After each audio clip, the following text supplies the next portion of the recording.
Capítulo 12. O espírito do anticristo. Parece que a comunidade cristã está cada vez mais interessada no fim dos tempos e na identidade do anticristo. Será que um dos líderes da União Europeia assumirá o poder mundial? Será que um guru da nova era, prometendo dar fim a todos os problemas da humanidade, assumirá o controle do mundo? Independentemente de quem seja, sabemos de uma coisa: um dia esse homem será o responsável por uma total insurreição contra Deus, geralmente chamado de a besta. Veja Apocalipse 13, o homem da iniquidade. Segundo a Tessalonicenses capítulo 2, versículo 3, a ponta pequena entre aspas. Veja Daniel capítulo 7. Entre outros nomes, o homem do pecado. Veja 2 Tessalonicenses capítulo 2, versículo 3. Ficará tão impregnado do espírito diabólico, contrário a Cristo, que se tornará o anticristo. No entanto, os cristãos não precisam ficar tão preocupados com a identidade desse homem. Ele não será uma pessoa comum, conduzindo o mundo a uma rota de colisão com Deus, o que acarretará o Armagedon.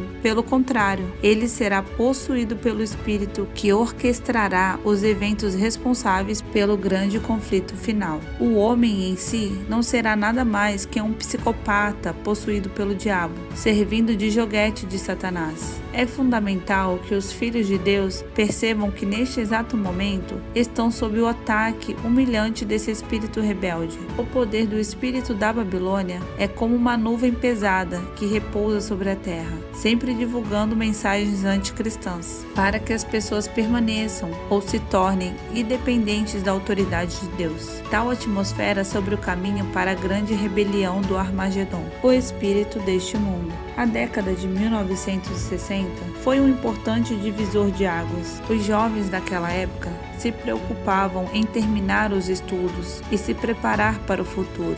Eles estavam orgulhosos e queriam obter uma fatia do bolo da prosperidade. Havia um senso comum de respeito à autoridade constituída.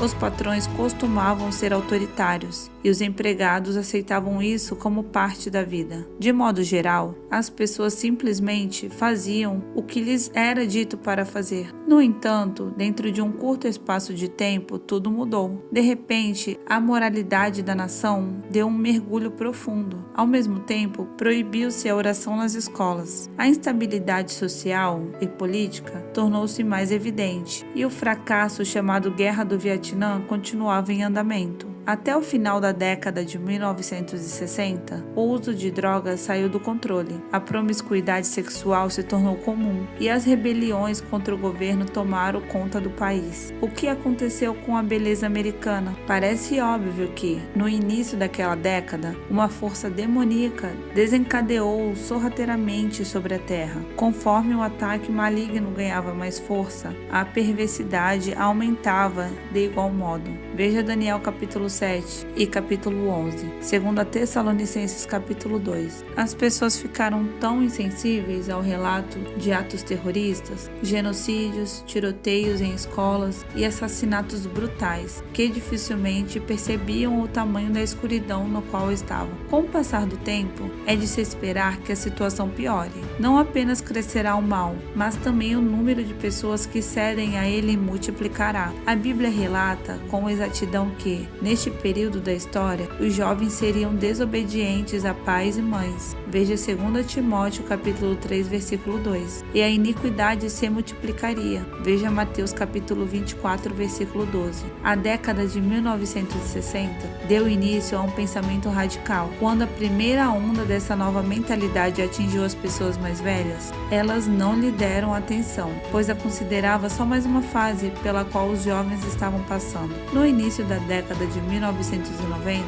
porém, aqueles jovens da década de 1960 assumiram o controle e a cultura começou a refletir a ideologia e os costumes sociais de uma geração rebelde. Uma nova postura se expressa em frases como: questione a autoridade, faça aquilo que lhe faz bem, nada a temer. Até alguns segmentos da população mais idosa adotaram esse comportamento. poder crescente do espírito do anticristo começou a nos unir em um desdém coletivo pela autoridade moral, o ministério da injustiça. Embora a lei do Senhor tenha sido muitas vezes desobedecida e menosprezada ao longo da história da nação de Israel, ela desempenhou um papel importante na vida dos judeus. A lei, Torá em hebraico, estabeleceu tanto o convívio entre os judeus quanto a comunhão deles com o Criador. Como um código sagrado escrito, ela serviu como base para governar e conduzir o povo, além de ser um poderoso agente de união dos judeus. No entanto,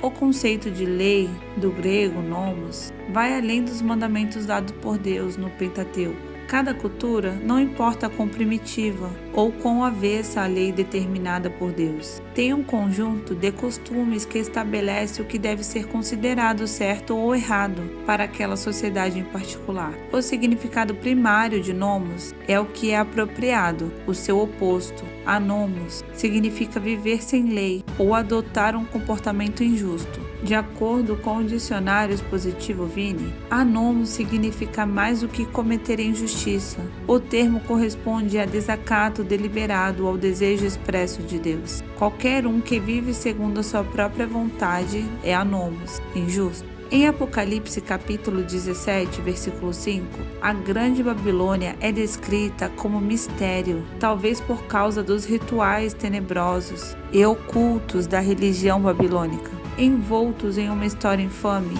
encontra-se segredo que homens modernos nunca poderão descobrir. Mais relevante, contudo, é o papel da Babilônia, como a designação de tudo que se tem oposto a Deus ao longo da história. Existe ainda outro mistério, como Paulo disse, porque já o ministério da injustiça opera, somente há um que, agora, resiste até que do meio seja tirado, e então será revelado o iníquo. 2 Tessalonicenses capítulo 2, versículos 7 e 8. 1000 anos antes, Davi profetizou sobre a rebelião mundial contra Deus, quando escreveu: Porque se amotinam as nações, e os povos imaginam coisas vãs. Os reis da terra se levantam, e os príncipes juntos se mancomunam contra o Senhor e contra o seu ungido, dizendo: Rompamos as suas ataduras e sacudamos de nós as suas cordas. Agora, pois, ó reis, sede prudentes, deixai-vos instruir,